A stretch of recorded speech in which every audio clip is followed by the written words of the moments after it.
తాకట్లో ఉన్న మీ బంగారాన్ని విడిపించి ఆ రోజు ఆన్లైన్ రేటుకి కొంటాం. Sharma gold company. Welcome to Suman TV. సూర్యాపేటలో సంచలనం సృష్టించిన పరువు హత్య కేసులో బాధితుడు ఎవరైతే చనిపోయారో కృష్ణ హత్య కేసులో నిందితుడు ఎవరో కాదు, కృష్ణ భార్య భార్గవి కుటుంబ సభ్యులు. ఇందులో నలుగురు వ్యక్తులు భార్గవి రక్తం పంచుకున్న వాళ్ళు. ఒకరు ఇద్దరు అన్నదమ్ముళ్ళైతే తండ్రి నానమ్మకు ఒక కథ ఉంది చెప్తా. ఇకపోతే ఇంకో వ్యక్తి బైరు మహేష్ అని చెప్పేసి వీళ్ళ గ్యాంగ్ మెంబర్, కృష్ణకి క్లోజ్ ఫ్రెండ్ కూడా. మూడో వ్యక్తి సాయి చరణ్, అతని క్యారెక్టర్ వేరు. సాయి చరణ్ గురించి ఈ వీడియోలో ఖచ్చితంగా మీరు తెలుసుకోవాలి.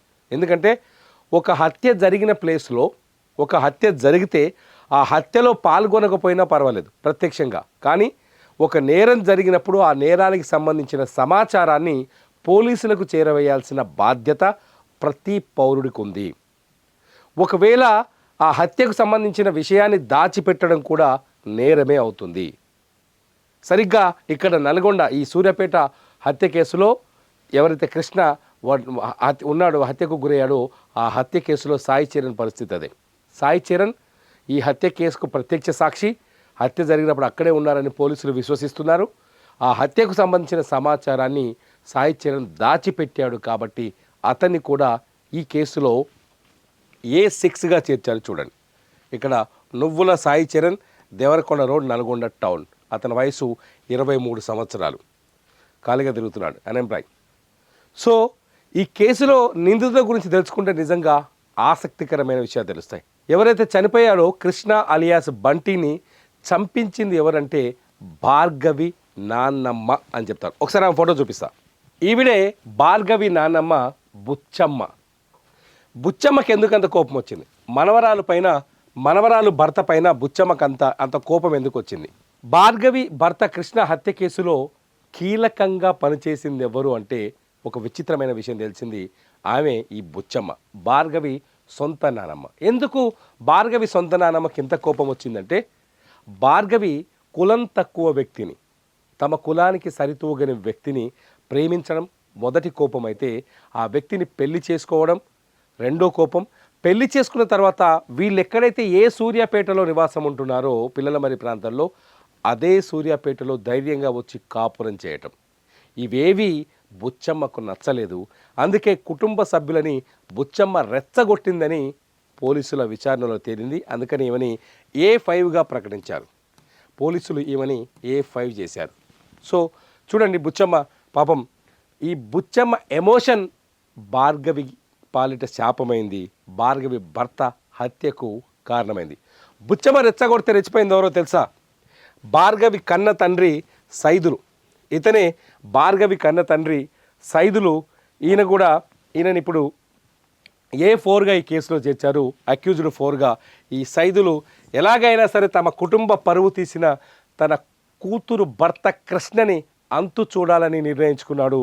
కొడుకులిద్దరికీ ఈయన ఎట్లయినా సరే ఆ కృష్ణని ఏదో ఒకటి చేయాలని కొడుకులిద్దరిని ప్రేరేపించినట్టుగా పోలీసులు చెబుతున్నారు. ఈ హత్య కేసులో సైదులు పాత్ర కూడా ఉంది కాబట్టి సైదులని A5గా పోలీసులు నిర్ధారించారు.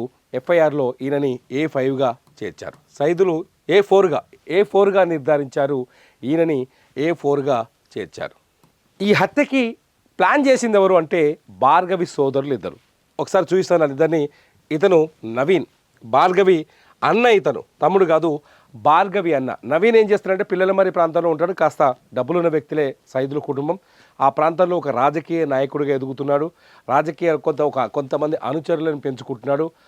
తనకు ఒక పరువు అంటే ఒక స్టేజ్కి ఎదగాలనే ప్లాన్లో ఉన్నాడు. ఈ టైంలోనే చెల్లెలు తన దగ్గర పనిచేశాయి. ఈ నవీన్ దగ్గరనే కృష్ణ హత్యకు గురైన ఇతను ఏమని ఇప్పుడు ఈ నవీన్ దగ్గరనే హత్యకు గురైన కృష్ణ పనిచేసేవాడు. ఒక అనుచరుడిగా వచ్చాడు, పనిచేసేవాడు. నవీన్ ఏం పని చెప్తే ఆ పని చేసుకుంటూ పోయేవాడు. ఆ నవీన్ చెప్పిన పని చేయడం మొదలు పెడుతూ ఇంటికి తరచుగా వస్తూ నా చెల్లెల్ని కృష్ణ లైన్లో పెట్టాడు. ఆ తర్వాత ప్రేమ పేరుతో ఇంట్లోంచి తీసుకెళ్ళాడు. బయటికి వెళ్ళి పెళ్లి తీసుకొని వచ్చి ధైర్యంగా నేనుంటున్న ప్రాంతంలోనే సూర్యాపేటలోనే కాపురం పెట్టాడు అని తట్టుకోలేకపోయాడు నవీన్. సో తమ పరువు తీసిన కృష్ణని ఎలాగైనా అంతమొందించాలని ప్లాన్ చేశాడు. నవీన్ చేసిన ఈ ప్లాన్ని A2గా ఉన్న, ఈ కేసులో ఉన్న A2గా ఉన్న బైరు మహేష్, ఇతనే బైరు మహేష్.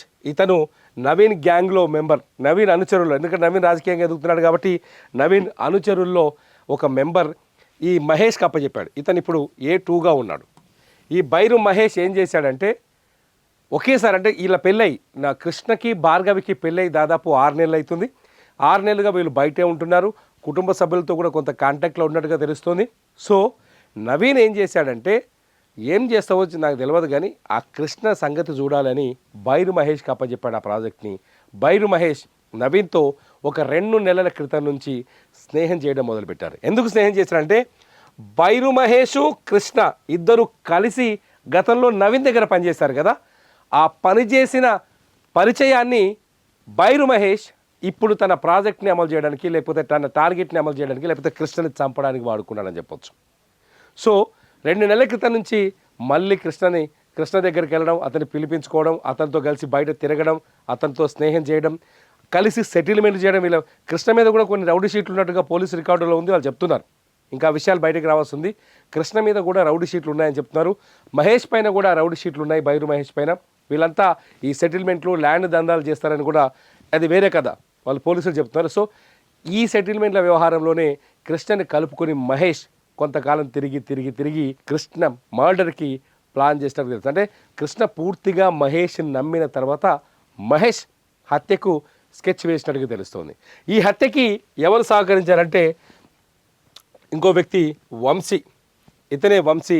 ఇతను ఎవరో కాదు, భార్గవి తమ్ముడు. ఇతను కూడా సోదరుడే. ఈ వంశీ హెల్ప్ చేశాడు. మొత్తంగా వీళ్ళంతా కలిసి కృష్ణని ఎలా చంపాలో ఒక స్కెచ్ వేసుకున్నట్టుగా తెలుస్తుంది.